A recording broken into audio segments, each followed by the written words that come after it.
What does it mean to be part of this brotherhood? What makes it special?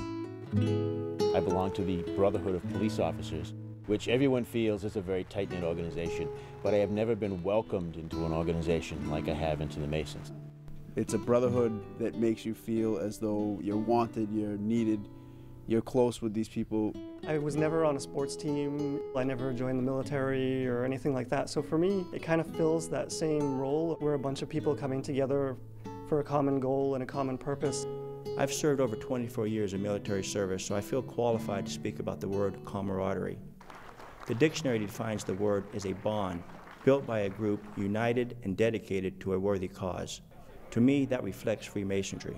Can you go someplace where you can walk in and immediately go, yeah, this is nice? When I'm here, I forget everything is outside the room, and I just thinking that that's all my family here. Soothing for me that I know these people. I get to know I'm part of a group that accept me for who I am and look forward to seeing me whenever I show up. We have a very old lodge, and we have a lot of historic artifacts, which we love to show and we love to use. But we try to keep in perspective that if they were all gone, the real treasures of Masonry are the Masons that came before, the brotherly love of the Masons here now, and hopefully the continuation of the fraternity in the future. When the Grand Lodge observed its 275th anniversary in 2008, brothers from all over the world came to celebrate their connections to one another. This is a worldwide organization. If I ran into trouble, my automobile broke down, somebody would come out and help me. And I have met men from China, from India, from Russia, from Japan, from the African countries, from the South American countries. They find that it has the same benefits. Each June, Masons from around the Commonwealth come together for the Grand Masters Fair. It's a time to renew fraternal bonds with old acquaintances, for family fun, games, and parades. It's also a way for Masons to keep up with activities going on around the state. One of the great things about the fraternity is the many levels of community services or outreach that are possible. You can do it on an individual basis, you can do it on a lodge basis, and we have a number of services and programs that reach across the state. The Shrine Burns Hospital, the Learning Centers for Children with Dyslexia, the Masonic Angel Fund, reach out programs, food banks, blood drives, all of those things. That really feels good, being able to work with other people for a project that's larger than just myself. Showing what a group of organized men and people can do for our communities, for our children. You begin to see the effect that that has on people, and I don't think that you can get that by going out to a club or having drinks at a bar with your friends. When you make the commitment to becoming a Mason, you are likely to find your life changing in ways you might never have expected.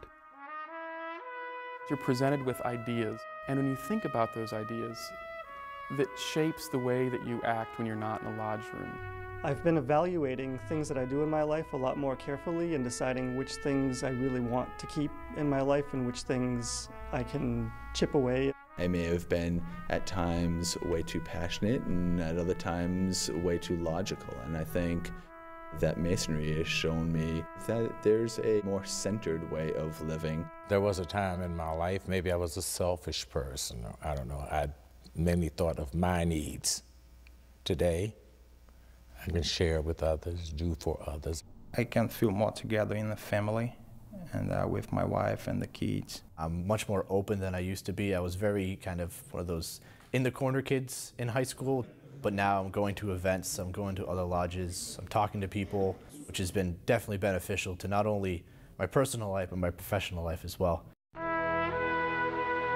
How will you know when it's the right time for you to consider becoming a Mason? Becoming a Mason, it all starts in your heart. It's not just something you read about. You have to have something inside that makes you want to be a Mason. It's up to the individual to find that inner quality. That's something they're looking for, that they're missing in their life. It doesn't really matter when you get involved in Freemasonry, it matters that you're ready to ask to be involved in Freemasonry.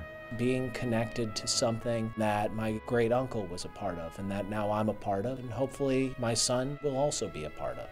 If you're somebody who is getting tired of sitting on the couch every night, getting tired of spinning your wheels, this is the place to grow and to find out what you can do and what you can be. If you need like a help in any way, a word, we can do anything. You just need to come down and talk to a Mason. Teddy Roosevelt or Benjamin Franklin or George Washington.